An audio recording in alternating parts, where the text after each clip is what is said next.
तो सवाल तो पूछ, हक है तेरा, फर्ज है तेरा, किसी की खैरात, किसी का एहसान नहीं तुझ पर, मगर शर्त है अंदाज़े बयां हो बेखौफ, अंदाज़े बयां हो स्पष्ट, अंदाज़े बयां हो बेबाक। हां, उस लफ्ज को याद रखो, अंदाज़े बयां हो बेबाक, बेबाक। नमस्कार, आप देख रहे हैं बेबाक। मैं अभिसार शर्मा। क्या मुद्दों को दबा देने से वो मुद्दा गायब हो जाता है? क्योंकि मोदी सरकार का गवर्नेंस को लेकर यही फलसफा है। क्योंकि इनका पालतू मीडिया वो मुद्दे उठाता नहीं है, इसलिए मुद्दे को ही दबा दो।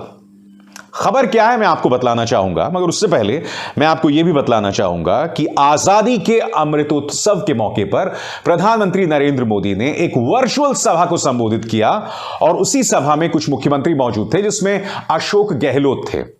और अशोक गहलोत ने देश के अंदर जो नफरत का माहौल है उस मुद्दे को लेकर प्रधानमंत्री नरेंद्र मोदी को खरी खरी सुनाई है। मैं चाहूंगा आप सुने और प्रधानमंत्री नरेंद्र मोदी के चेहरे पर भी गौर करें। देखिए, देश में शांति, सद्भाव, भाईचारा उत्पन्न हो, मजबूत हो, जिसकी आज सबसे बड़ी आवश्यकता भी है। क्योंकि थोड़ा देखने में आ रहा है तनाव का माहौल है देश के अंदर, हिंसा का माहौल है, उसे छुटकारा मिले, ये आपकी हम सबकी इच्छा रहती है।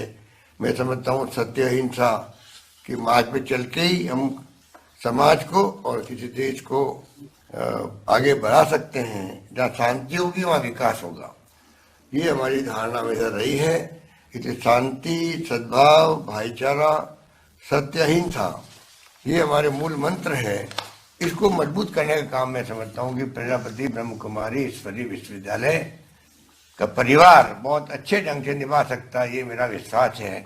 बिल्कुल, जिस देश में देश की लड़कियों का अपमान हो रहा हो और बुल्ली और सुल्ली डील्स के जरिए ऑनलाइन उनकी नीलामी हो रही हो, जिस देश के अंदर क्लब हाउस के अंदर अश्लील चैट्स, मुस्लिम महिलाओं को उनके साथ बलात्कार करने की ख्वाहिशें जताई जा रही हों और प्रधानमंत्री, गृह मंत्री, राष्ट्रीय महिला आयोग पूरी तरह से खामोश हो, तब बहुत जरूरी हो जाता है कि जिन मुख्यमंत्रियों को हमने चुनकर भेजा है वो मुख्यमंत्री जाएं और प्रधानमंत्री नरेंद्र मोदी को देश के अंदर जो हो रहा है उसको लेकर आईना दिखलाएं।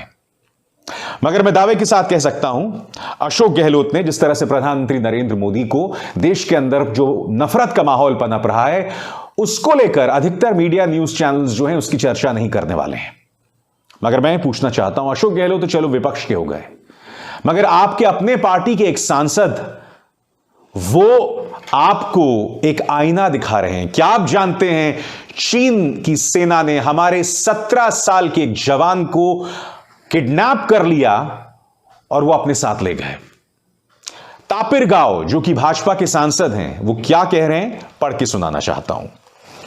Chinese PLA has abducted Miram Tarun, 17 years of Zido village, yesterday 18th January 2022 from inside Indian territory, Lungta Jor area. China built 3 to 4 kilometers road inside India in 2018 under Seungla area, Bishing village of Upper Siang district, Arunachal Pradesh. आपके screen पर मीराम तारोन की ये तस्वीरें। 17 साल का मीराम तारोन, खुद Bharatiya Janata party के सांसद कई बातें कह रहे हैं। सबसे पहली बात, चीन हमारी जमीन में घुसा, उसने हमारे 17 साल के मीराम तारोन को उठाया और उसको किडनैप कर लिया। दूसरी बात वो ये कह रहे हैं कि साल 2018 में चीन ने 3 से 4 किलोमीटर सड़क भारत के अंदर बना ली। हो सकता है जब तक इस कार्यक्रम का प्रसारण हो मीराम तारोन जो है उन्हें छुड़ा लिया जाए या वो आ जाए। मुद्दा वो नहीं है, मुद्दा ये है कि चीन और उसके हौसले इस तरह से कैसे बुलंद हो गए हैं। क्या प्रधानमंत्री नरेंद्र मोदी अब भी वही कहेंगे जो आज से कुछ महीनों पहले या साल भर पहले उन्होंने कहा था? सुनिए उन्होंने क्या कहा था। न वहां कोई हमारी सीमा में घुस आया है, न ही कोई घुसा हुआ है, न ही हमारी कोई पोस्ट किसी दूसरे के कब्जे में है। न कोई आया है न आने वाला है। बात यहां नहीं रुकती है दोस्तों। मैं आपको बतलाना चाहूंगा राहुल गांधी ने क्या मुद्दा उठाया है, क्योंकि अब मीडिया यह रिपोर्ट कर रहा है कि हम जिसे अपनी जमीन मानते हैं वहां चीन बाकायदा एक ब्रिज बना रहा है। तस्वीरें सामने उभर कर आई और इसका जिक्र राहुल गांधी कर रहे हैं। क्या कह रहे हैं राहुल गांधी, मैं आपको पढ़ के सुनाना चाहता हूं। हमारे देश में चीन एक कूटनीतिक पुल का निर्माण कर रहा है। प्रधानमंत्री की चुप्पी से पीएलए के हौसले बढ़ते जा रहे हैं। अब तो डर यह है कहीं प्रधानमंत्री इस पुल का भी उद्घाटन करने न पहुंच जाएं। मैं जानता हूं जब अरुणाचल प्रदेश के अपर सुबनसिरी इलाके में चीन ने एक गांव बसा दिया था जिसमें 100 घर थे, तब कई लोगों ने कहा था कि उस पर तो एक अरसे से भारत का कब्जा नहीं है। मगर हकीकत यह है कि भारत उसे अपनी जमीन मानता है। हकीकत यह है कि पिछले कई सालों से वहां चीन की सिर्फ एक मिलिट्री पोस्ट थी। आपको खुद से सवाल पूछना होगा कि आखिर चीन के ऐसे हौसले क्यों बुलंद हो रहे हैं कि वो हमारी जमीन पर गांव बसा रहा है। और अब यह खबर प्रमाण के साथ जिसमें यह बताया जा रहा है कि उसने पैंगोंग सो लेक पर एक पुल बना लिया है। और एक बात स्पष्ट कर दी जाए, यह पुल जो है, यह पुल कोई नागरिकों के लिए नहीं है, यह एक सैनिक पुल है, मिलिट्री पुल है। हमें यह पूछना चाहिए अपने सरकार से कि चीन के इरादे क्या हैं, वो हर कोई देख रहा है। वो लोग लगातार अपनी सैनिक तैयारियां कर रहे हैं। मैं ये नहीं कहता हूं कि आप बताओ कि आप सैनिक तैयारियां क्या कर रहे हो, सवाल वो नहीं है। मगर प्रधानमंत्री नरेंद्र मोदी के मुंह से आज तक मैंने चीन शब्द नहीं सुना है।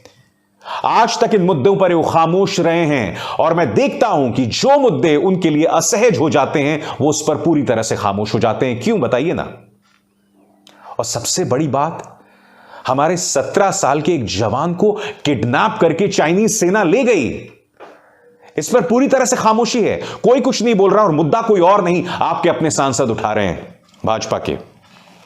क्या कह रही है कांग्रेस इस पर, मैं आपको पढ़ के सुनाना चाहता हूं। रणदीप सुरजेवाला, माननीय मोदी जी, चीनी सेना का यह दुस्साहस कैसे कि हमारी सरजमी पर फिर घुसपैठ की। चीन की हिम्मत कैसे कि वो भारतीय नागरिक को अगवा करके ले गए।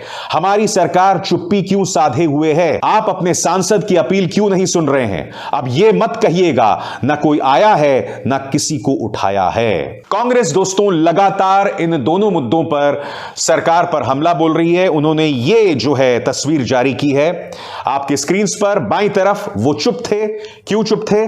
जब भारतीय जमीन पर चीनी गांव बसाया गया। वो चुप हैं पैंगोंग झील पर अवैध पुल के निर्माण पर। यह धोखा नहीं तो और क्या है। कांग्रेस लगातार हमला बोल रही है। मैं आपको याद दिलाना चाहूंगा साल 2013 में उस वक्त भाजपा के अध्यक्ष अमित शाह ने क्या कहा था।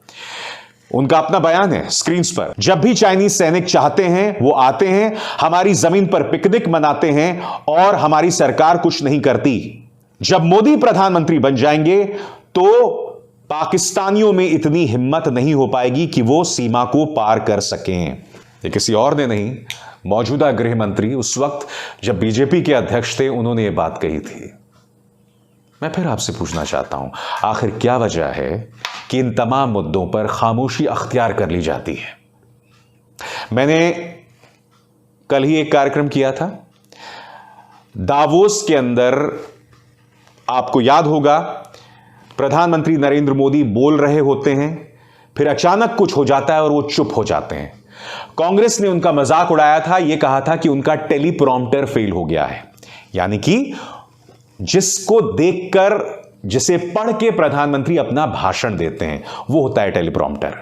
मैंने खुद अपने कार्यक्रम में बताया था कि मेरे पास ऐसे कोई प्रमाण नहीं है कि टेलीप्रॉम्प्टर फेल हो गया था। मगर उससे हमें क्या सबक मिल रहा था, उससे हमें प्रधानमंत्री के बारे में क्या पता चल रहा था कि जब प्रधानमंत्री नरेंद्र मोदी के सामने कुछ लिखा हुआ ना हो तो उन्हें समझ नहीं आता कि मैं क्या कहूं या क्या करूं।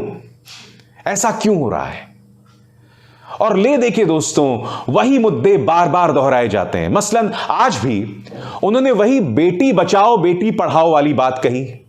मैं ये समझना चाहता हूं मोदी जी, आपने ये बात तो कह दी मगर वही बात आप फिर दोहराते रहते हैं। इन तमाम मुद्दों का फायदा क्या है जब उनको जमीन पर लागू ना किया जाए? ना बेटियों की इज्जत है और ना भारतीय जमीन की कोई इज्जत है। कम से कम चीन तो ये लगातार साबित कर रहा है। और मैं दावे के साथ कह सकता हूं, ये जो मैंने कार्यक्रम किया, आपका जो प्रचार तंत्र है वो पलट जवाब में कहेगा, देखो ये चीन के पैसे लेकर काम कर रहा है। इसका प्रमाण आपके पास अब भी नहीं है। चलिए प्रमाण ढूंढिए। मगर आपकी खामोशी बहुत कुछ कहती है, खासकर इस बात की पृष्ठभूमि में कि इसी देश को आपने एक मंच से कहा था कि चीन को लाल आंख दिखाने का वक्त आ गया है। आपकी खामोशी बहुत कुछ कहती है, तमाम जरूरी मुद्दों पर आपकी खामोशी बहुत कुछ कहती है और देश को इसका नुकसान साफ तौर पर दिखाई दे रहा है। नमस्कार।